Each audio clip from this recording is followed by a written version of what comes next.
So Mohamed Fahmy is one of those Canadians of convenience. He was born in Egypt, then he moved to Kuwait with his family until he was in his mid-teens.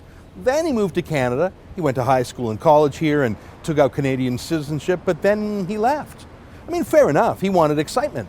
Back in the Middle East. He worked there for CNN, they're based in Atlanta, Georgia. He worked for the Los Angeles Times, covering the Iraq War for them. Then he moved to Egypt to work for Al Jazeera, the propaganda station owned by the dictatorship of Qatar. So yeah, he's Canadian, just like Neil Young or Donald Sutherland are Canadian. He technically has citizenship here, but he doesn't live here. He doesn't pay his taxes here. His heart isn't here. Fahmy has worked for legitimate media in the past, but obviously Qatar's state-owned media, Al Jazeera, made him an offer he couldn't refuse, so he went to work for them in Egypt.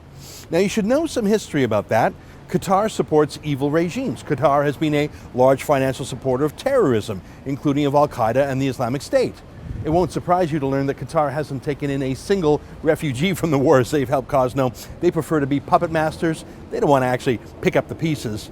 Well, one of Qatar's goals in the past was to destabilize the regime of the former Egyptian president, Hosni Mubarak. Qatar supported the Muslim Brotherhood terrorist group that had mass riots and protests to overthrow Mubarak. They supported the Muslim Brotherhood not only politically, but through their TV station Al Jazeera. It was palpable. Al Jazeera wasn't reporting on the so-called Arab Spring in Egypt. They were helping to promote it, to orchestrate it. They were a propaganda arm for the Muslim Brotherhood, which briefly took power. Mubarak was toppled and jailed. The Muslim Brotherhood took over and installed their president, Mohamed Morsi, who started bringing in Sharia law, started pulling the country away from the West towards radical Islam, put Israel on notice that their peace treaty wasn't reliable, etc.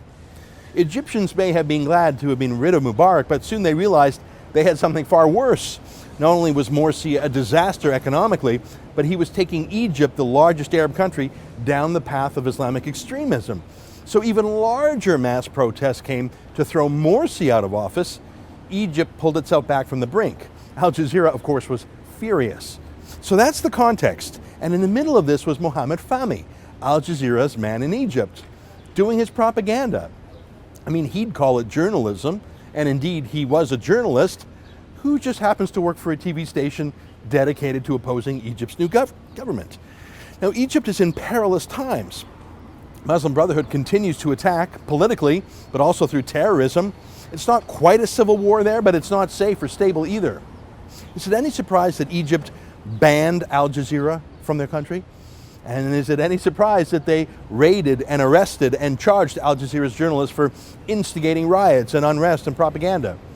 I have sympathy for journalists who are jailed around the world, especially journalists who are working to promote freedom and accountability in hostile regimes. In places like Russia and Venezuela, where free press is under attack, and for sure in places like Iran and China, where free speech is so rare. But what about Mohamed Fahmy? Was he really fighting for freedom? Or was he just an activist with a camera pushing for the Muslim Brotherhood?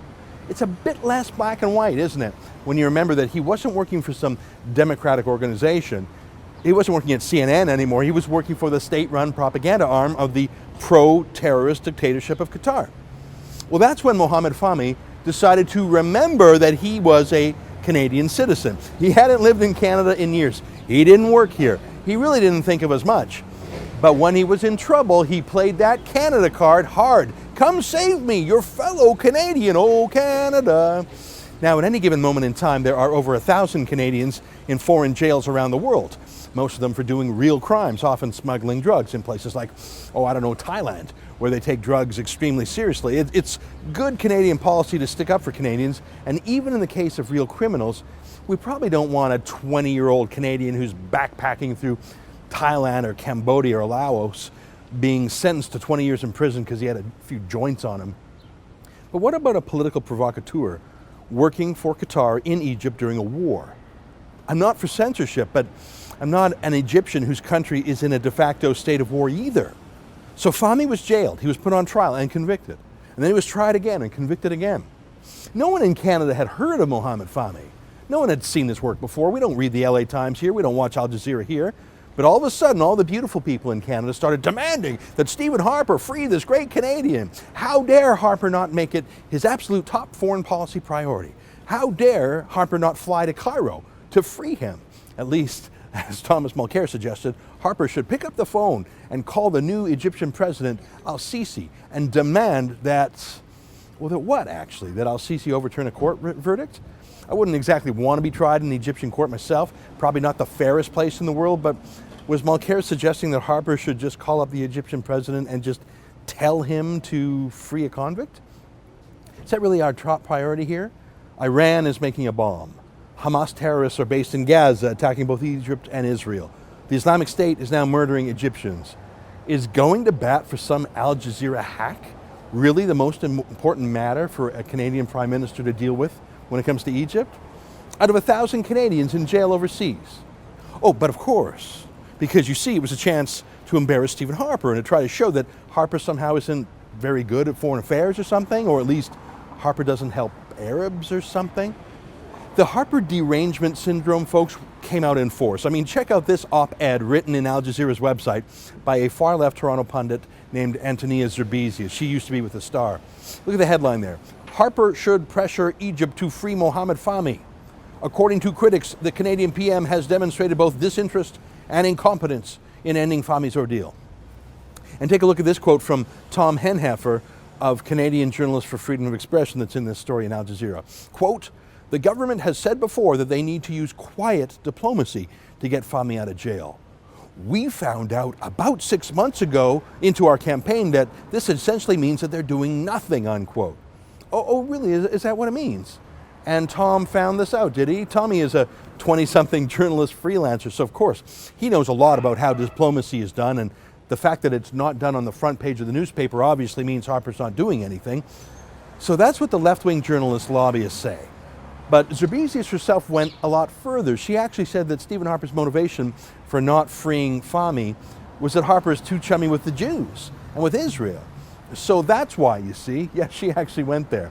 Well, that crazy column by Antonia Zerbezi was published on September 22nd. And literally the next day, Fahmy was pardoned by Egypt's Prime Minister al-Sisi. He's free to go. So much for Harper being incompetent or disinterested.